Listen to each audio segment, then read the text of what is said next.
fine. Okay, can you hear me well, or should I? Yes? All right.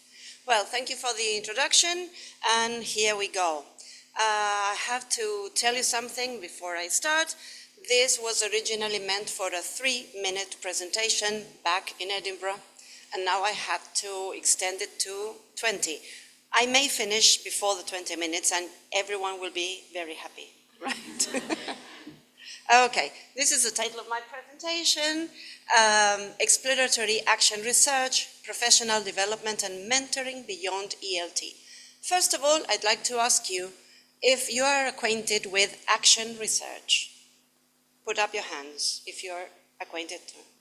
And exploratory action research? Okay, thank you. Okay, so here we go.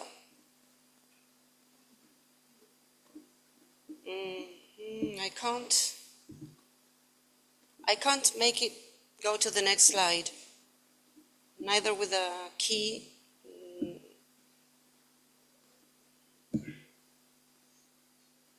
Doesn't seem to go to the next slide.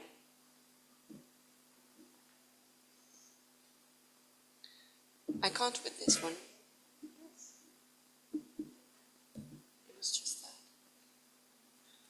Okay. It was very simple. All right. More energy needed. Okay. Good. Well, this is a kind of route map. Let me tell you that, first of all, we're going to define with some approach, what exploratory action research is. Then we are going to talk about a little bit about how to demystify research and how we can make it accessible for the classroom teacher. I know there are many students here, so I'm speaking to you in particular. I'll tell you about an experience a teacher in Chile had with this type of work. Then the Argentinian experience, that's my experience in particular. And then how I went about this Argentinian experience, some results and some conclusions and future actions. So here we go. Some framework. Let me tell you the framework. There's one possible definition, that is, exploratory action research is a form of inquiry that teachers can engage in to better understand their situations and take actions for improvement. Okay? Good. Now, some characteristics and some features of it. Exploratory action research involves teachers exploring their classroom situations and improving their practice based on their findings. The approach was designed to be practical and useful for public school teachers in challenging situations. This is the origin of this methodology, right? It was tried and it all started in public schools with difficult situations. It helps teachers to gain a greater understanding of issues in their classrooms and to better recognize their students' needs and interests. Of course, this methodology works with issues, some problematic situations that may arise in the classroom, but it can also be used to check on some good practices or some things that you have found that were good, and you want to check why it was good, okay? Maybe it's not only working with what went wrong in the classroom, but sometimes teachers need to see what has gone fine and well. The process helps to strengthen teachers' relationships with their students and to improve student engagement in lessons. Right? Sometimes we don't know why this or that student or this class is not paying attention. And we say, what is the problem? What's the issue? Well, let's investigate. Introducing this methodology to teachers, like here, involves challenging preconceived notions of what research is. What is research? And explaining research in a down-to-earth way, particularly for our contexts, our classroom contexts, okay? It's not research with an R and a big R here, right? We don't need that for the classroom, but it's research anyway. It is based on issues grounded in practical experience, not literature. So we are disruptive here, right? We don't follow the literature by the letter. Do we say by the letter? Okay. We take some literature, of course. It uses a data collection process that ensures the least interfering with teaching, because this type of research is done in the classroom. Okay, so it's not necessary to say to your students, hey, listen, I'm now researching what the problem is here. Okay, no, we can do it through the classroom activities. We don't have to plan extra things. We have to think of what activities we plan, right, to fit our interest and not to deviate from our track. Sometimes we have to make some adjustments, of course. It relieves the pressure of compiling a final report to share findings. You know that with traditional research, you have to write something, and you have to write your report. In this case, with a simple poster, if someone is interested, it's okay. And if no one is interested, you are interested as a teacher, as a classroom teacher, right? The information is for you and for your students, for your class. Now, exploratory action research. Yes? Those of you who are acquainted with action research, what color, what part of the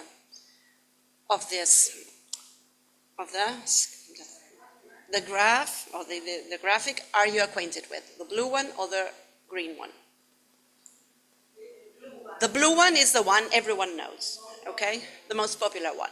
All right, the green section is used before, is what we do before starting into the blue part of the thing, right? So what we do first is we have an issue or we have something that happened very, very successfully in our class, right? But we want to check why or what were the circumstances that led to that. So we start planning the green on the left, the green plan step. So we plan what? What we are going to explore. We design activities to explore. This is all in the classroom. Then, after we have explored, we analyze what we have explored, the data we have collected, right? And we reflect on that. And only after that, we go into the other part of the cycle, which is planning for action. Then we observe what we have done with these changes we have applied, and then we reflect again. And of course, we can, depending on that, start the cycle again. Right? I hope I haven't gotten too fast. Anyway, you will have all this if you want. All right.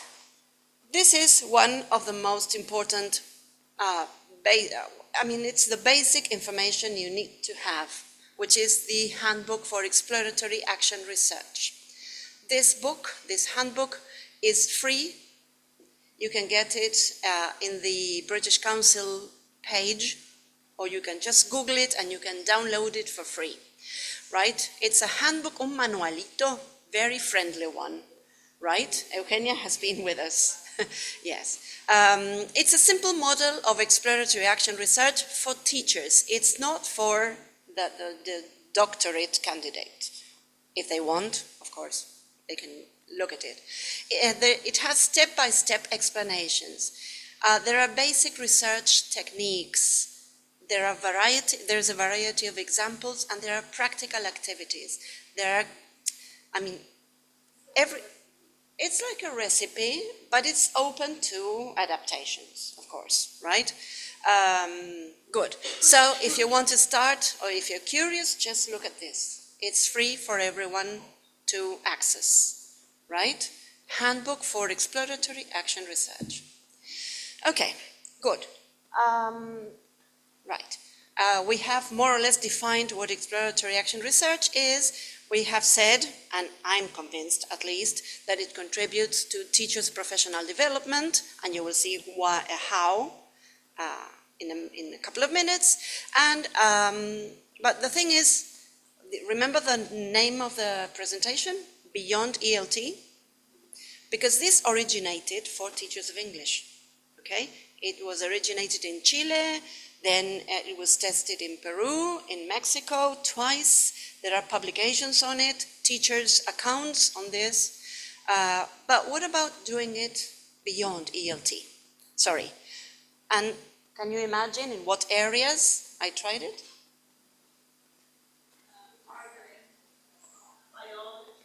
Let's think about school subjects. Which subjects? Biology, history, science, office, and philosophy or some of the humanistic.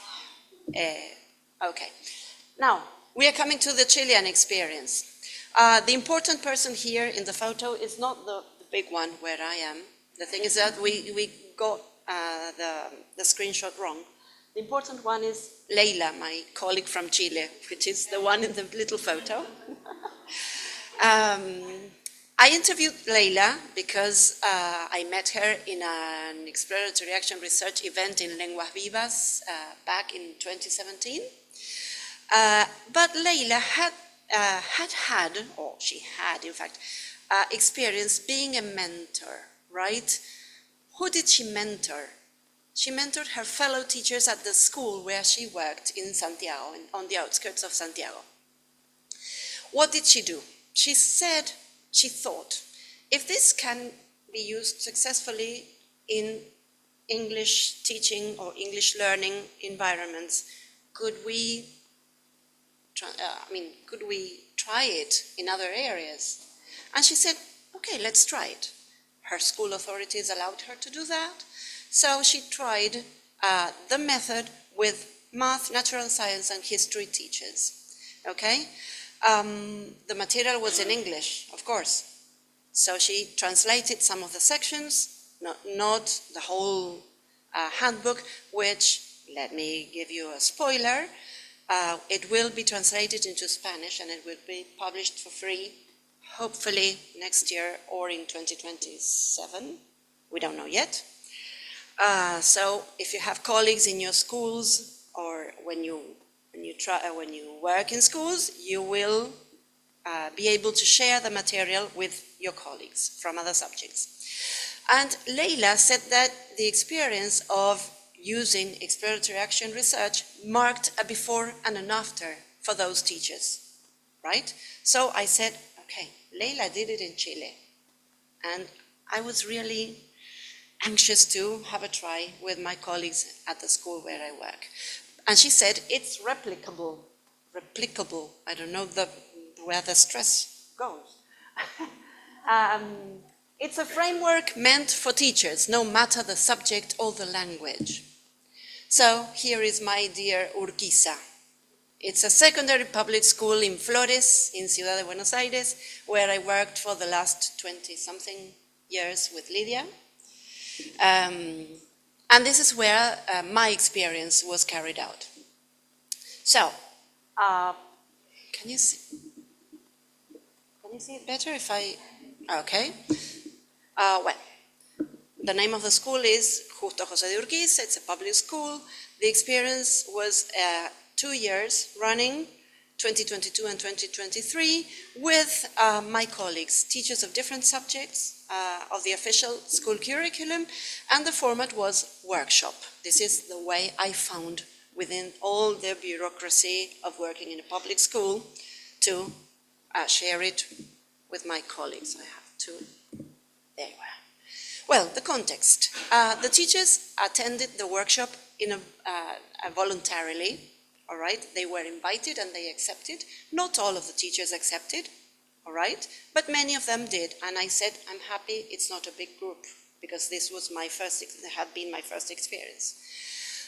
We built a community of practice. There was sense of belonging, which was very important in this case, you know, for the dynamics of a workshop. And also sense of commitment. Every Thursday they would come and be ready to participate. The meetings were 80-minute meetings once a week on Thursdays at noon. And the other important thing is, thank you, that there was no expert from outside, right, who was working with us. It was all of us, all right? And, well, I led it because I was the one who brought the knowledge, right? But all of us were equal, and that was, to me, it was a fantastic thing. All right, sorry, the format had a little problem. Well, I had to translate, just as Leila, my colleague from Chile, had to translate some sections of the handbook to have the minimum material to work. We met weekly, as I told you. There were group discussions on the materials. First of all, I asked them to read the materials, and then we started exchanging. The teachers came with their issues or with their successful stories in the classrooms, and we had conversations during these workshop meetings. Then they started, as they read the handbook, they learned to collect the data, to choose what data collecting tools to use in their particular classes. Well, we did that. We didn't reach the action part because the end of the year came, and you know that at school, sometimes school calendars are not the ideal ones for the workshop leader, for the participants. So what we managed to do was to reach the end of the exploratory phase in both cases. Well, lack of time is what I've just told you. Then in most cases, the important thing is that teachers planned, hypothetically, because we came to the end of the year, but they knew what they would plan to change after having done the exploration, all right? They didn't say, okay, I'll try this, I'll try that. No, I know what or where we are. Now that I have explored, I know how I can start going about addressing this issue, okay? So the participants planned action and carried out some changes, those who had gone more quickly, faster, but based on the data that they had gathered. This is the important thing. They didn't try this or that or the other. They tried what they were informed that would work, okay? Okay. Well, some conclusions, which are not final at all. Exploration is a powerful tool for teachers. Yes, I think that if you try it, you will agree with me. Students benefit from exploring and from trying decisions and changes after diagnosing, right? So students benefit and teachers benefit. Right? It's not only for the teacher, it's for the class, which is, I think, ultimately our aim and our goal. Right? Well, what am I planning to do? Disseminate exploratory action research as a form of continuing professional development in academic events, here, and in papers if possible.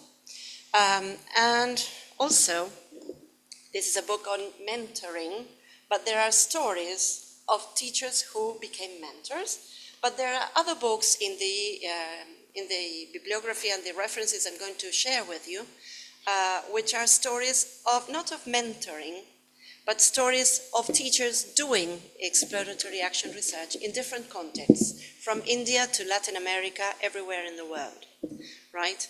And to offer mentoring to teachers and school authorities who wish to put their research into practice. So if you know someone, I'm not an expert. I can give you a hand, and I can tell you what to read, right? Well, these are the teachers, my colleagues, right? And another important thing, as you can see in the picture on the top left, that's Matías, a biology teacher and one of the members of the workshop, who got the courage and explained to the other teachers who had not been able to join our workshop what his experience had been and what the others' experiences were. It's very important to share what you have learned, what you have tried, right? So, well, this is one of the messages. Here are some of the references, but don't worry about this. Here are some online materials that were published by MentorNet, this network of mentors I belong to. But if you need, I'll let you scan it. Tell me when you're ready. If you need to go into more materials, sorry, yes. This is my email, 2 email addresses. And here I have some printed cards, very short ones, with